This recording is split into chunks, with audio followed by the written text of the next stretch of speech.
Então, pessoal, retomando aqui a aula que eu tinha parado porque o vídeo já estava bem extenso, aqui na página 48 tá falando para nós que tem uma herança em que o alelo dominante ele causa a anomalia, tá? Eles são casos mais raros, mas existem, tá? O nanismo, por exemplo, é um.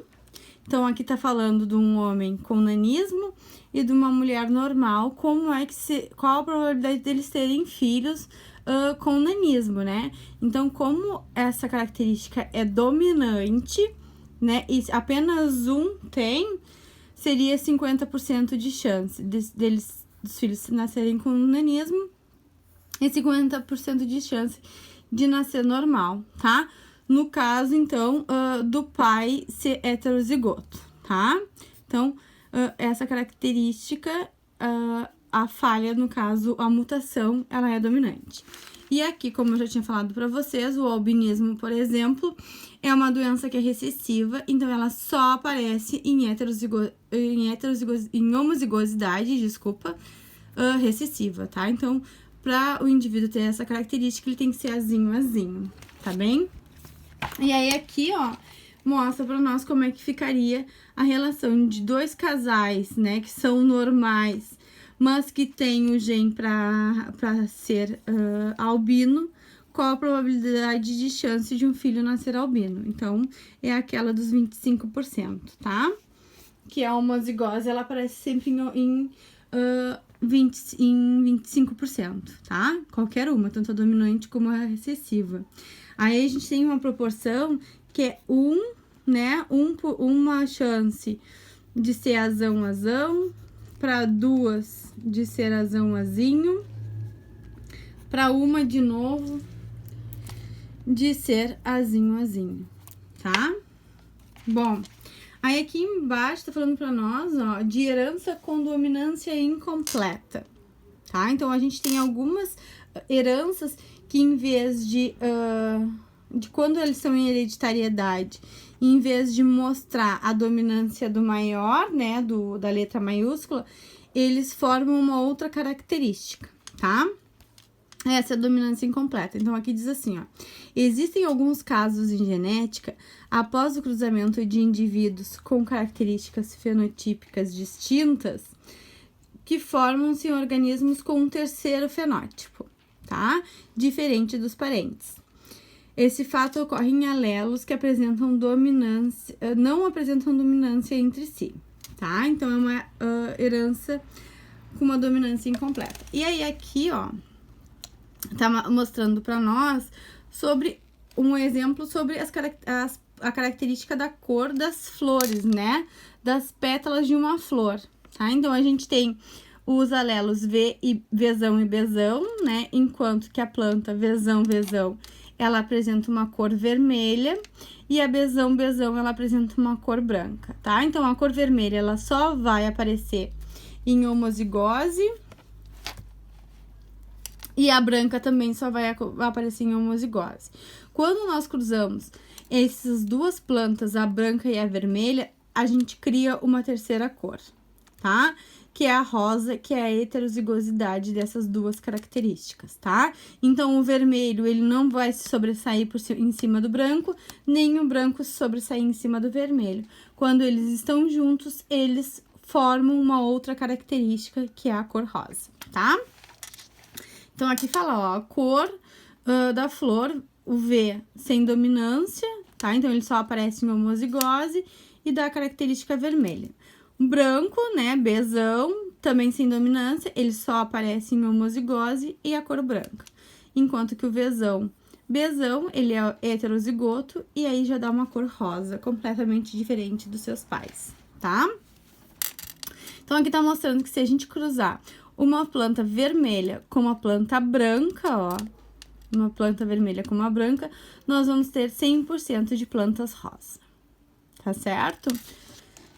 E aqui é o cruzamento da família 1, que são 100% das plantas rosas. Então, quando a gente cruza, tá, as plantas, ó, aí tá mostrando pra nós os tipos de gametas que podem acontecer. Então, aqui, ó, vou fazer o joguinho da velha pra vocês, tá? Então, a gente vai usar essas plantas que são heterozigotas, ó. Vezão, vezão, vezão, vezão. Então, a gente vai ter vezão, vezão, que é vermelha. Vezão, vezão, que é rosa. Vezão, vezão, que é rosa de novo. E bezão, bezão, que é branca. Então, aqui a gente tem 25% de chances de nascer vermelha, 25% de chances de nascer branca e 50% de nascer rosa, tá? E aí tem a mistura das características, tá certo? Então, essas daqui, em vez de continuarem vermelhas, no caso, né? Vamos pensar que o vermelho sobressaía em cima do branco, elas formam uma terceira característica, tá? Bom, então aqui, ó, mostra pra nós o mesmo cruzamento que a gente acabou de ver, que é as possibilidades, né? Então, a possibilidade de ser branca é 1/4, de ser rosa 2/4 e de ser branca 1/4 também, tá? E aí fica naquela sequência de 1 para 2 para 1 que eu falei, né? Então, uma chance de nascer homozigótica, 2 chances de nascer heterozigótica e 1 chance de nascer homozigótica, tá? Bom, então diz assim, ó, as características das heranças de dominância incompleta. Então, nesse tipo de herança, usam-se letras do mesmo tamanho, então todas são maiúsculas, né, como a gente viu aqui, para representar que não há dominância, uma não domina sobre a outra, tá? As proporções fenotípicas e genotípicas são sempre iguais. Por exemplo, nos cruzamentos de heterozigotos, a proporção fenotípica é igual à fenotípica, 1 para 2 para 1, tá? Então, as características são sempre assim. Eu vou ter uma vermelha para 2 rosas para 1 branca, na proporção, tá? E identifica-se a existência de 3 fenótipos e não 2, né? Então, eu tenho a branca, a vermelha e uma nova característica, que é a rosa, tá bom? Então, é essa as 3, né? Bom, depois aqui para nós fala de codominância. Então, o que é a codominância? Ó, entre os diferentes padrões de dominância, existem alguns casos em que o heterozigoto apresenta um fenótipo mesclado. Observa-se que os 2 alelos do par são ativos e se manifestam simultaneamente, tá? Então, um não domina sobre o outro, tá? De forma de anular o segundo. E eles também não formam uma terceira característica. Eles vão aparecer em conjuntos. Eles vão aparecer os 2, tá? Na característica do indivíduo. Então, aqui, ó. Um exemplo de codominância na espécie humana são os alelos A e B presentes no grupo sanguíneo, tá? Quando o indivíduo, ó, é heterozigoto, tem o AB, o sangue ele vai aparecer com essas 2 características, né? Então, o tipo sanguíneo vai ser AB, tendo as 2 proteínas, a A e a B. Uma não vai sobressair em cima da outra, tá? Aí, aqui para nós fala que outra forma dessa codominância são as pelagens mescladas de alguns animais, tá? Então, alguns animais, eles apresentam essa característica mesclada, né, de 2 cores, pelo fato de uma cor não dominar em cima da outra. Então, elas aparecem concomitantemente, tá? Então, aqui tá falando pra nós, ó, que os animais de pelos vermelhos são homozigotos, vezão, vezão, e os de pelo branco são também homozigotos, vezão, vezão. E quando tem um cruzamento dessas 2 famílias, que são homozigotas, a gente vai ter outros indivíduos, né? Os filhos vão ser heterozigotos e isso vai mostrar que o fenótipo dele vai ser mesclado. Então, ele vai ter cores vermelhas e brancas juntas, tá? Então, a cor vermelha da pelagem e a cor branca, elas se unem e as 2 aparecem no indivíduo, tá? Eles não formam uma terceira cor e sim aparecem juntos. E nenhum se sobressai em cima do outro, tá bem? Nós também temos aqui, ó, os genes letais. Então, quer dizer que em uma determinada união desses gametas, uma das homozigosidades, elas são letais, tá? Então, aqui tá mostrando para nós o exemplo de ratos, tá bem? Em que o de pelo amarelo, ele só aparece em heterozigosidade, Czão, Czinho, tá? E o de pelo branco, homozigosidade recessiva. Então, o pelo amarelo, ele domina sobre o pelo branco, tá? Só que todos os amarelos vivos, eles são heterozigotos. Por quê? Porque quando essa característica de deixar a cor da pelagem amarela aparece em homozigose, os indivíduos morrem, tá? Então, aqui diz assim, ó. A experiência consistia no cruzamento de um camundongo com a pelagem amarela e o outro com a pelagem cinza, né? A branca, no caso. Coetnote, que é o cientista que descobriu esse cruzamento letal, percebeu que todos os camundongos amarelos eram heterozigotos. Os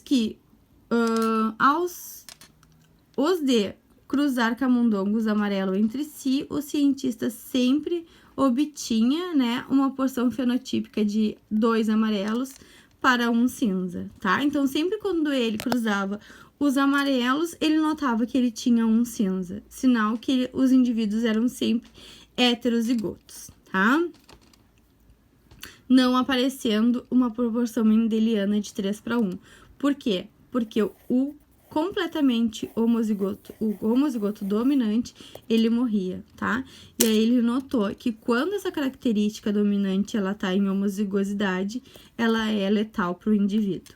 Então, a característica dominante, ela só aparece em heterozigosidade, tá? Enquanto que a recessiva é homozigótica sempre, tá bem? Então, aqui tá falando sobre os genes letais. Bom, agora aqui para concluir a explicação, né? Tá falando de outros exemplos letais. Então, a gente tem o albinismo vegetal, né? Que quando a planta, ela é normal, ó, cruzamento de plantas não albinas, pode gerar plantas albinas, né? Que são homozigóticas recessivas. Essas plantas albinas homozigóticas recessivas, elas morrem, tá? Porque elas não vão ter a clorofila, que é responsável pela formação da fotossíntese, então ela não vai ter nutriente e vai morrer, tá bom? Doença de Tai Chang, então, ó, é uma desordem genética fatal nas crianças, causa progressivamente a destruição do sistema nervoso, né, neurológico, é autossômica recessiva, então ela acontece em homozigose recessiva, tá? É causada pela ausência de uma enzima vital chamada exosamidase, que atua no metabolismo do ácido dos graxos. Sem a enzima, os ácidos graxos se acumulam no cérebro, provocando a deterioração neuronal. Então, as pessoas, elas só podem ser, para não ter essa doença, elas podem ser heterozigotas ou homozigóticas dominantes. Quando elas são homozigóticas recessivas, elas têm essa doença que é letal, tá? Eles não conseguem conviver com essa doença, com essa característica. Depois, a outra é a talassemia, né? Que é um tipo de anemia hereditária, tá?